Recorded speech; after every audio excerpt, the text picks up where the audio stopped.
welcome back. In this video, I want to share with you one of my favorite Notion planners that I've updated recently. If you feel like you're prone to procrastinating by doing too much planning, but still want to stay focused on a week-by-week basis, then this might be a really good template to start. If you're new to Notion and it feels like a little bit of a learning curve, don't worry, it's actually pretty straightforward. In this video, I'll be walking you through how I use this template. I've also popped the link to the template in the description, so feel free to grab it and follow along. Okay, let's get started. This is the landing page of the weekly planner template. In here, you'll find two widgets, a calendar widget and a progress bar. This middle section here is where you'll keep all your weeks of the month. Drilling into one of the weeks is where you'll find the actual weekly planner, and on the top there's a greeting widget which I really love, and it will show you the date and the time. We have the most important part in the middle, which is the to-do list for each day of the week. And on the left hand side, apart from the calendar and progress bar we saw before, there are also some other toggles which will take me to other parts of my Notion.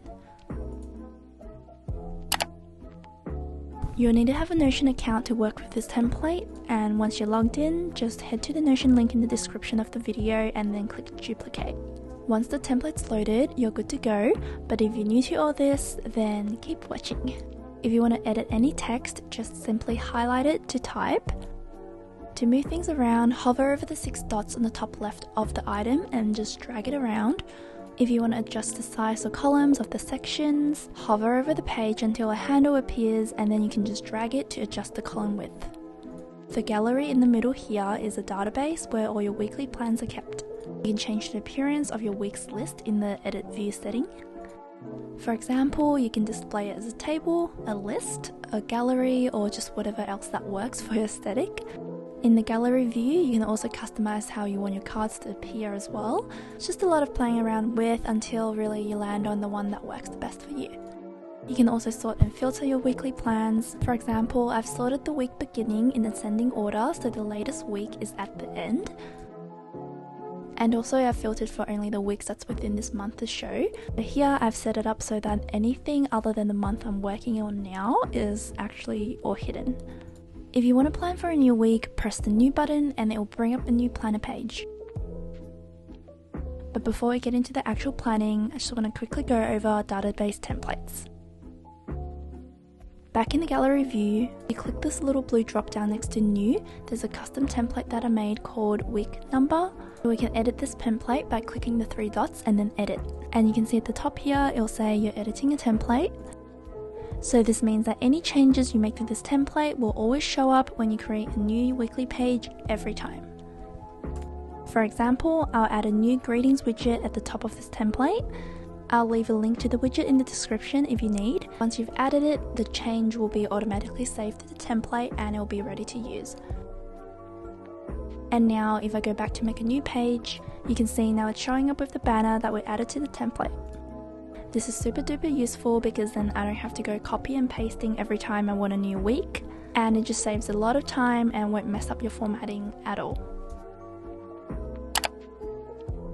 Okay, let's make a new week. After creating a new weekly planner page from the template, you'll want to update your week title to say the correct week, as well as updating the week beginning date so your gallery view can work properly.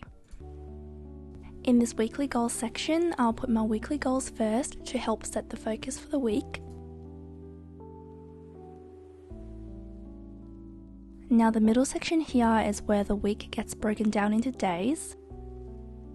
This is just for anything that I want to focus on or prioritize for a particular day, or if there's anything special happening, that's where I put it down so I don't forget.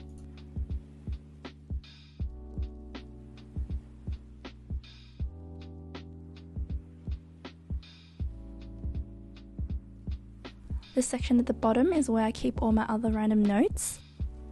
In the quick links section, I usually put links to other pages in my Notion that I often use. So like what I'm doing right now, you can link different pages to your Notions just by typing /page and then choose whichever page that you want to link in your Notion. If you don't want to link them every time, you can also use the template method I mentioned earlier.